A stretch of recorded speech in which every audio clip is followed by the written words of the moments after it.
Da da da da.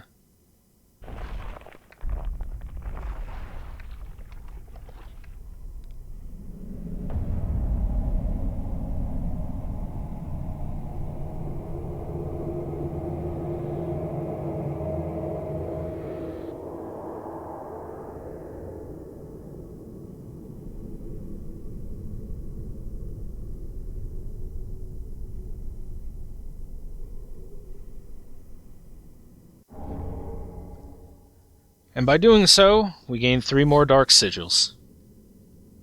As you can see, Henri got it kind of bad, right through the face. Remember, the dark sigils, the darkness of humanity seeps from this bottomless pitch black hole, and the dark sigil will never heal. So the dark sigil is something that naturally grows in and upon hollows.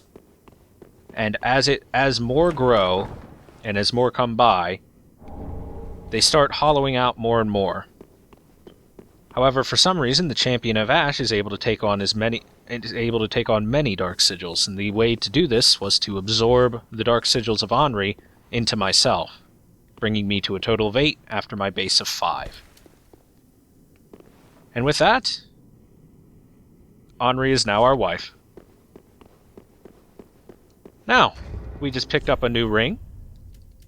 The Ring of Reversal, I believe it is down here. There we go, Reversal Ring. Males can perform female actions, and vice versa. A divine ring granted to the Dark Moon Gwendolyn in his youth. Causes males to perform female actions, and vice versa. Gwendolyn was raised like a daughter through the aura of the moon, and was said to behave like a sullen, brooding goddess. So yes, that is a...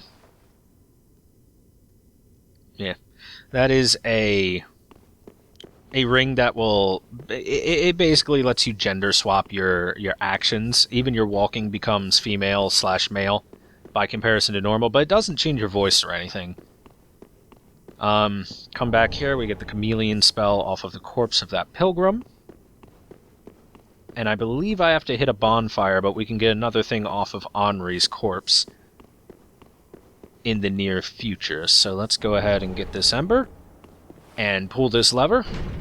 And this will activate the big giant spiral bridge of Anor Londo.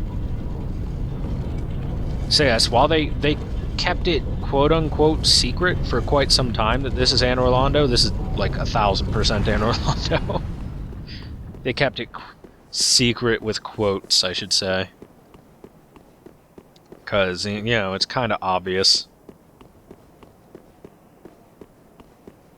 And go ahead and turn this sluice.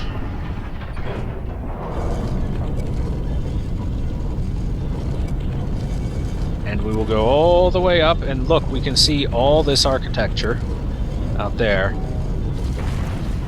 And finally arrive in Anor Londo proper. Go ahead and light that bonfire. And then we're going to head back this way. So, in the past, in Dark Souls 1, Anor Londo was a much larger city, more sprawling. This entire area with Irithyll below here and everything else was like a raised mountaintop with a massive wall built around it. And this had a straight back area that led towards the entrance to Anor Londo, which was probably around that area where the building stands back there. And this is great how you can see the architecture of the other areas and where we came from originally, because that is Lothric Castle back there, which we haven't fully explored yet, but there it is. Let's see that. Now, which building is that? Kind of hard to tell.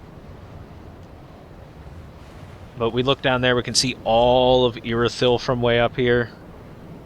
I mean, we can see a lot from up here. Now then, there is something that's been itching the back of my neck as we've been here. I have had some senses tingling. My waifu senses have been going off. They've been going crazy. I sense waifu nearby. And you know what? I'm about to prove that there is waifu nearby. So, if we throw a prism stone right here, look at that. We've got an invisible bridge. I don't even need to see anything. There's a waifu over here, and I know it. My senses are going crazy. Waifu! And here she is. Name thyself, stranger. I am Yorshka, captain of the Dark Moon Knights. What beckoned thee to such a place? Let's perform the Dark Moon loyalty. Thou thinkst too.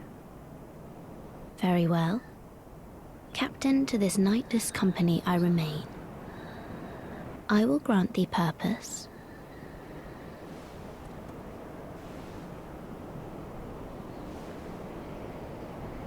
Thou'st journeyed far. Hear my voice. If thou shalt swear by the covenant to become a shadow of Father Gwyn and Sister Guinevere, a blade that shall hunt the foes of our lords, then I place thee under the aegis and the power of the Dark Moon. Yeah! Thou art now a blade of the Dark Moon, the only knight of our company. Swear this oath and face thy solemn duty. We are now a blade of the Dark Moon. So, let's check that out real quick. A silver pendant depicting the Dark Moon and a sword, the crest of the Dark Moon Knights, the original Blue Sentinels, equipped to pledge oneself to the Blade of the Dark Moon Covenant. When a member of the Way of Blue faces a dark spirit, the Blades of the Dark Moon, by an ancient accord, help to root out the invader. Summoning takes place automatically when equipped. This covenant kind of sucks because first off, a blue guy has to be countering an invader. Then you get called in to help the blue guy. So yeah, kind of hard to make that work. Now then, waifu, a literal waifu. She is in a bridal gown. She is quite literally a waifu. I know I just got married to Henri, but that marriage didn't quite last very long because I'm a widower. She's dead. Anyway, let's go ahead and take our binoculars and take a look at her. You see that her skin is extremely pale. And she even has little tendrils growing out of her and kind of scaly bits around her eyes. And her ears are pointed and large. She's physically pretty darn tall. And if we look down here, she has a tail. Not a fluffy tail, but a scaly tail. Anyway, this Yorshka, as she is called, is self-proclaimed captain of the Dark Moon Knight. I love the way she says it. And she is very likely, if not guaranteed, a descendant of Priscilla of the Painted World of Ariamis. Priscilla was a half-breed, half-dragon, half-god who you could find in the Painted World of Ariamis in Dark Souls 1. Thought to be a child of Seath the Scaleless Pale Drake and Guinevere the Goddess. And you can see she does share, Yorshka here, shares some similarities between them. After all, she has the pale skin that Seath would definitely have. Her skin is very pale. She has tendrils growing out of her area and scales growing around her. She has the tail. She is most assuredly part dragon.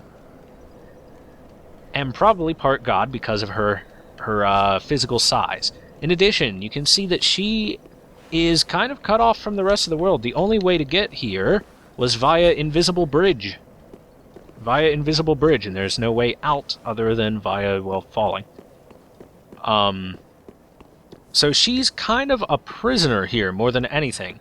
And you can tell that she has been here for quite some time because if you look at her arms, they are extremely skinny, almost as though she has become emaciated over time. Oh. Good blade of the Dark Moon, welcome home. If I can provide thee succor, only tell me how. If I can provide thee suck, only tell me how. Okay. Long ago, our father Gwyn, lamenting the waning of the fire, became cinder of his own will. Now, the fire is linked by the champions who have come in his stead. Such is the will of Father and the gods. And so the Dark Moon Knights took arms to watch over those who link the fire. But long ago, our company lost its last proper night. Only its covenant was preserved to this day, until the time of thy visit. Heirdom taketh many forms, indeed. So, she says our father Gwyn. That is kind of... It's slightly confusing because she may be referring to him as our father as kind of like the all-father, as in the one that everyone sees as the most respectable person, not necessarily as her own biological father. But some people kind of say maybe it is that way. Hard to say. May I pose thee a question? Yes. This tower, this prison, stands tall and solitary, the contraption bridging its lower reaches long unmoving. Well, So, by what path didst thou here ascend? invisible bridge. Art thou a creature of the air? Or other winged thing? Do I look like I have wings? Love this choice. Yes, I can fly, or no, I can't fly. Well, we can lie to her if we want, or we can tell the truth. Go ahead and press 1 if you'd like me to lie to her, 2 if you want me to tell her the truth. Don't worry, guys, I can see into the future and see the comments already. So let's count those up. Let's see, that's, We're getting... Oh, wow, okay. Alright, so we got a few more 2s than 1s. Let's tell her the truth. No, I cannot fly. No, of course not. No, of course not. Forgive my prying. Think no more on mine asking. I am ashamed to say I know very little of anything. I like that. I know very little of anything. Well, it makes sense. She was basically royalty, cut off from everything, and has been imprisoned here for quite some time. Long ago, our father, now such is but long ago, only Heirdom Yeah. off so soon. Aww. May the dark moon watch over thee. She's like, aw, off so soon. We did it. Hold on, where's Dark Moon loyalty? Let's see if that does anything. If I just do it... Dignified vow? Anything? Oh, there we go. If I just do it... No? Oh well, it was worth a try. Anyway, the only way out of here is to fall down these rafters, but be careful doing so. It's relatively easy to kill yourself, and on top of that, there are presents down here, like this one. The Painting Guardian's curved sword. Yeah. Then we drop onto here, and we get the Painting Guardian set. Crown, the hood, the everything else. So, let's go ahead and take a look at those. Painting Guardian's curved sword, first off, should be down around here. Okay. A weapon described in legends passed down amongst heretics wielded by the Painted Guardians. A uniquely shaped weapon with a flat tip. With the skill Chain Dance, execute relentless consecutive attacks while tracing a circle in a unique dance of deadly grace. The problem with this weapon is that it's kind of very short range. Let's see, it's right here. It's kind of really short range. It's like the range of a dagger. So, has issues. In addition to that, go ahead and check out the Painting Guardians set. Attire of the Painting Guardians, whose forms are described in the mythology of heretics. A smooth, pale hood that deters magic. The hunchback teller of ancient tales describes unwanted souls who are unwelcomed across the land and are eventually drawn into a cold, painted world. So that is a reference to the painted world of Ariamis in Dark Souls 1. The painting guardians were named as such because they were placed in one very specific area, a large room in Dark Souls 1 where the painted world of Ariamis stood, which was literally a painting, a very large painting where Priscilla was imprisoned inside of, or held inside of in a way. And the painting guardians were charged with guarding that particular painting and killing anyone who entered that building. Let's see, where's next one? I believe they all say the same thing, or at least it looks like they do. There's the gloves, and that should be the waistcloth. Slightly white, soft waistcloth that is resistant to magic. Yeah, they're all resistant to magic. They all have pretty good magic resistance. Their physical resistance, on the other hand, leaves a lot to be desired, and this is what we look like when we have it fully equipped.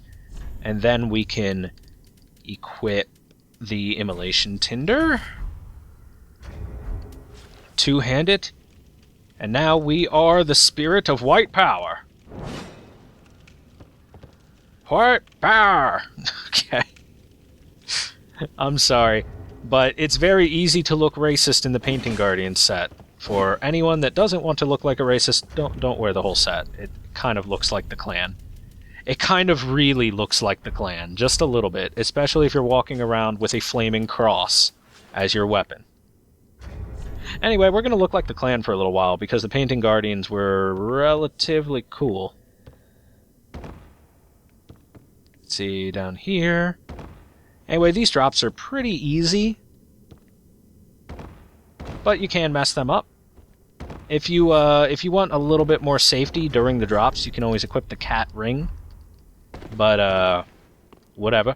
And, oh, look where we are. Look where it has dropped us to. The Irithyll of the Boreal Valley area. And not just anywhere, but the Church of Yorshka Bonfire. And if you take a look, there's no more statue in this corner. Because it was a fake! And there we are, Irithyll of the Boreal Valley. We can go to Anor Londo, Anor Londo, Anor Londo.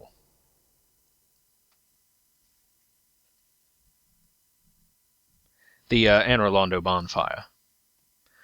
And before I continue into Anor Londo, I'd like to go back and check the Tomb of the Dark Moon. And specifically Henri's corpse, because it should, by now, have dropped the stuff that I... Contraption, I'm on the wrong side. There we go. Ah, much better. So, you know, this is really cool and all, but how did the citizens of Anor Londo, like, actually go about their business if this is what they had to deal with anytime they wanted to move around, is they had to turn these massive sluices in order to travel from one level of the city to another? Are bridges that hard to make? Are stairs just obsolete or something? It's crazy. It's just crazy. Man, this is a long run. This is a real long run. Dude, my waistcloth is getting caught on my shoes. Oh, it's gonna rip, and then I'm gonna have to go sew it back together. Goddamn. So here we get Henri's straight sword, now that Henri is gone. Let's take a look at it. There you go. Sword precious to Henri, another unkindled. The dullest type of blade found in the ruined land of Astora. Only it was once the sword of an earnestly noble figure, and its attacks are boosted by that elusive, essential property unique to humans, luck. Luck and pluck. So, Henri's straight sword scales with luck, specifically.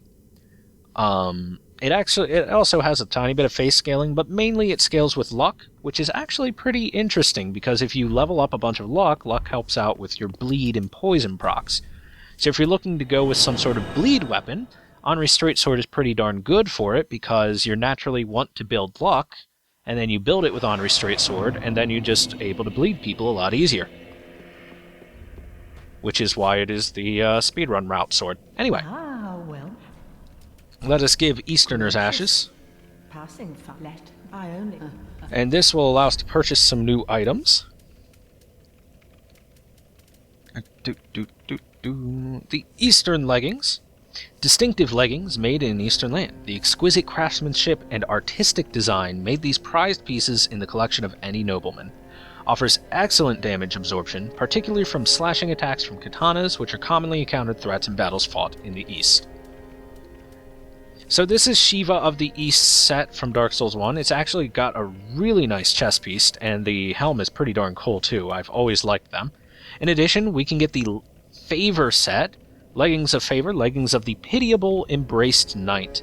Depicts the infection of the goddess Fina. Adrift on a sea of isolation, only his faith in the love of his goddess remained true, and so the knight forsook all else. This is the armor of Aldrich from Dark Souls 1, who betrays you and murders your firekeeper because he's an ass. And finally, the Elite Knight set is available since Anri is now gone. Helm said to have been given to Elite Knights, a fallen Astora. The mere mention of Astora invokes wistful pangs, and perhaps it is such a dream that drew Anri to this faraway home known only by name. So yes, we can get the Elite Knight set, which is the poster set of Dark Souls 1, which is now available to us, because Anri is now dead. RIP. In addition, large Titanite shards are now available for sale from the Shrine Handmaid, since we gave her the Easterner's Ashes. Ashen one. So yes, be sure to make use of those. Ah, yes. So you got anything new to say? There is one. There is a duckling. Nope. Okay. Fear not. There is nothing new to say from them, which means I believe it's time for us to continue our journey into Anor Londo. So let us travel back to Anor Londo. Let's go. We are making some good progress. Anyway, for those of you wondering what happens if you happen to go the other Anri route, I will explain so right now before we continue into Anor Londo. So hey guys, if you didn't marry Anri by shoving a sword into her face at the altar, then things work out a little differently for you. First off, when you get to the big double doors at Anor Londo, you'll notice that there's a summoning sign requesting cooperation, and even next to it is a cute little prism stone, which is the pretty much the sign for Anri. And you can be summoned into her world as a white phantom to help her fight against the Aldrich boss fight. Now, once you've touched that summon sign, you get summoned in, then you're greeted with a little bit of dialogue from her, saying that she's upset that Horus didn't make it, but she's happy to have your cooperation here. So, pretty much, please help me kill Aldrich, which Anri could certainly use the help. She is not the most powerful warrior. After Aldrich has been defeated, Anri gives you one final little word of parting where she thanks you for all of your help and celebrates that her quest is finally over and she was able to become successful even if Horus couldn't come with her. So after that, if you go back to Firelink, you can talk to Ludlith Well met. That for at some last unique dialogue. returned. Knowst thou the name Anri of Astura? The brave girl left this as thanks. So first thing you do is you get Anri's straight sword from him, and he will have a different dialogue option if you talk to him one more time. Now, heed this little warning from this little lord. Seek not the girl. She knoweth her fate, what will become of her upon her duty's end. She would not wish. So he says that Anri knows about her fate and she wouldn't want you to follow her because the way that hollowing out works in Dark Souls is once you have fulfilled your purpose and you no longer have a drive or a strong purpose in life, then you start to hollow out. And Anri can be in one of two places. She'll either be in the arena where you fought Horus back in the Smoldering Lake, if you were able to tell her about it, or if you were more like me and you weren't able to do so, you're going to want to go to the Cathedral of the Deep bonfire, where you're going to be able to go meet Anri, to put one final nail into the coffin of this long quest with her. So, once you have gone to the Cathedral of the Deep bonfire, you go up the first flight of stairs and to the right, and there is a nice little path upwards to the top of a cliff that overlooks the second set of stairs, and once you get to the top of here, up here is where you will find Henri of Astora, and she is fully hollowed out. The thing about this is that Henri is a very, very easy fight to do because... And this is really good thematically, because Henri was not really a well-trained warrior. She's not a grizzled veteran of many years. She is a relatively young woman who just wanted to get revenge for her friends who were killed by Aldrich. And once she did, she hollowed out, lost her purpose, and went the way of many people in the world of Dark Souls. When that's all done and over with, and you've dispatched of Henri for the final time, you can go buy the Elite Knight set from the Shrine Maiden back in Firelink, if you so choose to wear it. And that is the end of Henri of Astora's questline, 100% completely. Hope you guys enjoyed this one. This one's pretty involved, and it's got some pretty cool little lore bits and decent little personality traits to it, so I really liked it. Welcome back, guys. I hope future Thor, who better have made that video section for this, explained that very well to you, and everything made perfect sense. Whoa, hello. How are you? You're rude, that's how you are. Stop trying to turn around. Oh! Oh! Oh! Titanite shards, okay. No, sir. Dude, they just walk right into that so nicely. Beautiful. More large Titanite shards, awesome. Oh man, these are going to be these are going to be some somewhat long episodes if I continue on like this. You know what? You know what, guys? We're going to break it off right here. We're going to break it off right here. You guys, you don't get any more content. No. Goodbye. This is the end of the episode. Bye-bye. Bye-bye. No, but seriously, this episode's probably dragging on a little long. Sorry about that, guys. I'll see you guys on the next episode, and thank you for watching, where we will tackle Anor Londo proper from Dark Souls 1, and our nostalgia boners will grow so large it will go off-screen like my sword. See you then, guys.